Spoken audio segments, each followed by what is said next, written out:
Hey, I'm Sarah, and I was just sent this wireless meat thermometer. This is going to be fantastic whether you're smoking or just out barbecuing because it is all wireless and controlled just through an app on your phone. So I've already downloaded the app. It's just right here, AI Prober. And it's all a nice little bamboo case right here. It's got little magnets on the back. All you have to do is just press it and whoop, there is the little probe. So that is amazing. You just pull out the little probes and they're both right here. Press it back down, so it is really nice to be able to use on that. And you say, this is what I want to use. I'm going to hit my setting, set up target, and I have a steak here, so I'm going to do beef. I'm going to set it up at 132, and it does tell you the ranges on here, which is also really nice.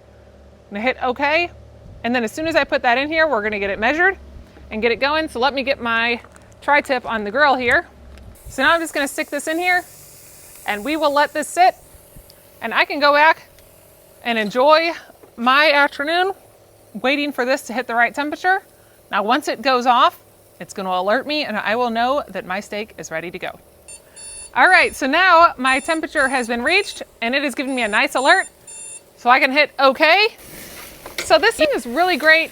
It easily just magnets on if you want to put it on a refrigerator, or I've actually got it sitting on my grill right down here on the side because you can actually leave it out in the water and you can measure up to 212 degrees. If it goes in through any fire like this, it is good to go. This is an amazing meat thermometer. I love how it is wireless, nice and compact, and looks really cool.